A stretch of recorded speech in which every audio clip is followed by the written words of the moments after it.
देखिए, मैं इस वीडियो में कुछ शुरू होने से पहले आपको बता दूं, अगर आप ये वीडियो देखने आए हैं तो आप ये कन्फ्यूजन दूर करने आए हैं इस क्वेश्चन में। इस क्वेश्चन को बाद में रीड करूंगा कि इसका आंसर 40 होगा या 80 होगा। ठीक है, तो देखो, मैं आपको ये बताऊं समझाऊंगा कि भाई इसका आंसर 80 होगा या 40 होगा। देखो, बहुतों को ऐसा लगता है कि ये क्वेश्चन इनकम्प्लीट है। अगर एक बार के लिए मान लूं कि यही क्वेश्चन कंप्लीट है, क्योंकि ये आया हुआ है क्वेश्चन है, तो भाई एक तरीके से ये क्वेश्चन कंप्लीट भी है। लेकिन जैसे कि कन्फ्यूज़न होता है कि इसका आंसर 80 होगा या 40 होगा, तो मैं आपका यही कन्फ्यूज़न इसमें दूर करने वाला हूँ कि इसका आंसर 40 ही क्यों होगा, 80 क्यों नहीं होगा।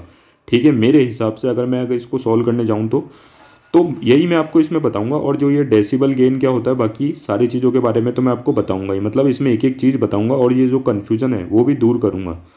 तो इसमें क्वेश्चन बोल रहा है N amplifier is a gain of 10,000 when express in decibel the gain is. एक एम्पलीफायर का गेन दे रखा है, वो 10,000 दे रखा है। ये पूछा है इस गेन को जब डेसिबल में एक्सप्रेस करेंगे तो गेन कितना होगा। तो देखो, मैं आपको एक चीज़ बताता हूँ, ये जो गेन दे रखा है ना, ये ना इसने लिखा नहीं है कि गेन कौन सा, ये वोल्टेज गेन है या करंट गेन है या पावर गेन है। तो यही यहाँ पे एक तरीके से इसका क्वेश्चन इनकम्प्लीट हो जाता है। अगर देखा जाए तो, वैसे देखा जाए तो एक तरीके से कंप्लीट भी है। इसने मतलब बेसिक नॉलेज के लिए पूछा है। ठीक है, तो मैं मानता हूँ कि एक बार के लिए इसने, आप अगर सोच रहे होंगे कि इसने यहाँ पे दिया नहीं है कि गेन वोल्टेज गेन है, करंट गेन है या पावर गेन है, वो इसको देना चाहिए था। ठीक है, लेकिन अगर इसने नहीं भी दिया है, ठीक है, तो भी अगर इसको अगर अपन सॉल्व करना चाहे तो इसके हिसाब से जो ये करेक्ट आंसर बोल रहा है 40, वो एकदम सही बोल रहा है। तो मैं आपको वही चीज़ इस वीडियो में बताता हूँ। तो देखो, अगर किसी को कुछ भी नहीं पता हो तो मैं शुरुआत से शुरू करता हूँ। डेसिबल क्या होता है? Decibel is the base 10 logarithm ratio. ये क्या है? बेस 10 लॉगरिथम का रेशो है, यूज टू एक्सप्रेस इंक्रीज और decrease in power, voltage, current in A circuit. ये डेसिबल क्या एक्सप्रेस करता है? इंक्रीज और डिक्रीज इन पावर, वोल्टेज और करंट इन अ सर्किट। अगर आपको ऐसे नहीं समझ में आता ना, तो बहुत सारी जगह लिखा हुआ है ये क्या एक्सप्रेस करता है, गेन इन पावर, वोल्टेज और करंट इन अ सर्किट। ठीक है, आप मेरी बात को समझ गए होंगे। ठीक है, जनरली देखो, डेसिबल क्या होता है? मेजर ऑफ लाउडनेस होता है। ठीक है, क्या होता है? Measure of loudness. ठीक है, जनरली अगर बात करें तो डेसिबल क्या होता है? Measure of loudness. अब देखो देखो, डेसिबल का फॉर्मूला होता है 10 log 10 output power upon input power. अब ये आउटपुट पावर अपन इनपुट पावर की जगह आप पावर गेन भी लिख सकते हो, क्योंकि आउटपुट पावर अपन इनपुट पावर के रेशियो को अपन पावर गेन भी बोल सकते हैं। तो देखो, यहाँ फॉर्मूले में 10 काम में आ रहा है, तो ये 10 कब काम में लेते हैं? मतलब डेसिबल का जो फॉर्मूला होता है ना, log 10 into log to the base 10 output power upon input power, ये वाला फॉर्मूला कब काम में लेंगे? जब पावर गेन आज पूछा गया है। ठीक है, गेन इन पावर पूछा गया है। ठीक है, तो देखो यहाँ पे क्वेश्चन में इसने लिखा ही नहीं है, इसने सिर्फ बोल दिया गेन है। इसने ये नहीं बोला ये पावर गेन है या क्या है, और पूछा है कि इसको डेसिबल में एक्सप्रेस करके बताओ। ठीक है, तो जब पावर गेन को डेसिबल में एक्सप्रेस करना हो तो ये वाला फॉर्मूला काम में लेंगे, 10 into log to the base 10 into power gain. ठीक है, मेरी बात को आप समझ गए होंगे। जब पावर गेन को डेसिबल में एक्सप्रेस करना है ना, तो ये वाला फॉर्मूला काम में लेंगे। ठीक है, यहाँ पे आउटपुट पावर अपन इनपुट पावर क्या है? Power gain. ठीक है, अब देखो, पावर का फॉर्मूला होता है वी स्क्वायर अपॉन आर। देखो यार, ये इंटू में गलत आ गया, आप इसको, ये मतलब लिखने में गलती हो गई मुझसे। पावर इक्वल्स टू होता है वी स्क्वायर अपॉन आर, और पावर का एक फॉर्मूला होता है आई स्क्वायर इंटू आर। मैं फिर से बोल देता हूँ, ये लिखने में गलत आ गया। पावर का फॉर्मूला होता है वी स्क्वायर अपॉन आर, और पावर का एक फॉर्मूला होता है आई स्क्वायर इंटू आर। तो देखो, when gain in voltage is ask, मतलब यहाँ पे मुझे लिखना चाहिए था जो वोल्टेज गेन है, अगर उसको डेसिबल में एक्सप्रेस करना है तब ये फॉर्मूला काम में लिया जाता है, 20 log to the base 10 into voltage gain. यहाँ पे ये भी थोड़ा सा सही लिखना चाहिए था, यहाँ पे लिखना चाहिए था अगर वोल्टेज गेन को डेसिबल में एक्सप्रेस करना है, वोल्टेज गेन को डेसिबल में एक्सप्रेस करना है, तब ये वाला फॉर्मूला काम में लिया जाता है।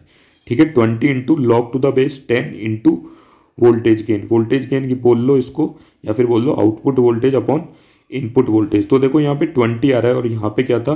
10 था। देखो, इस वाले रिलेशन से ये वाला रिलेशन आसानी से आ सकता है। आप पावर की जगह रख दो वी स्क्वायर अपॉन आर, और यहाँ पे भी रख दो V square upon R. R से आर कैंसिल हो जाएगा, तो वी स्क्वायर पावर बनेगा, तो ये जो 2 है ये आगे जाएगा और 10 से इंटू होगा, तो कितना बन जाएगा?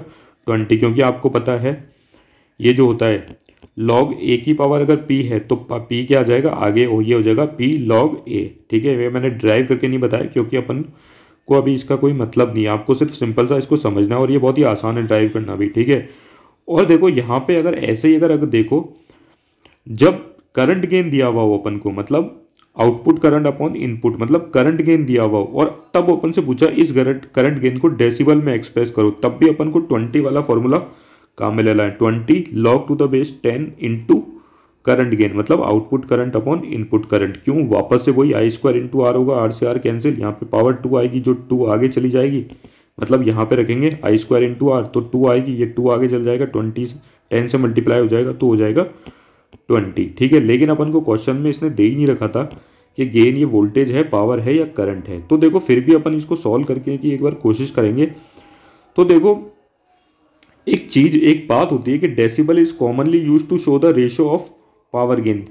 डेसिबल क्या शो करता है, पावर गेन को शो करने के काम में आता है। ठीक है, चेंज इन पावर या गेन इन पावर को। तो देखो क्वेश्चन में अपन को सिर्फ गेन दे रखा था, ठीक है 10,000, लेकिन मैंने जैसे कि यहाँ पे लिखा है इस commonly used to show the power gain, मतलब ये मतलब एक तरीके से ये पावर गेन को डेसिबल में एक्सप्रेस करने के काम आता है। डेसिबल जो है वो एक तरीके से कॉमनली काम आता है पावर गेन को की रेशो को शो करने के लिए। तो मैं देखो इसने जो वोल्टेज ये जो गेन दे रखा था, मैं यहां से ये मानता हूं कि ये पावर गेन है। तो देखो यहाँ पे 10,000 लिखो, ये वाला 10 वाला फॉर्मूला काम में लेंगे, 10 into log to the base 10 into output power upon input power. ठीक है, तो आउटपुट ये जो पावर गेन है उसकी जगह रखा 10,000 को लिख सकते हैं 10 टू द पावर 4, बाकी सारी चीज़ें ऐसी की ऐसी चल रही है। तो आपको ये प्रॉपर्टी पता होगी log a to the power p, तो जैसे कि p इंटू लॉग a। ठीक है, वैसे ही 10 ये 4 आगे आएगा तो 10 से मल्टीप्लाई होगा। ठीक है,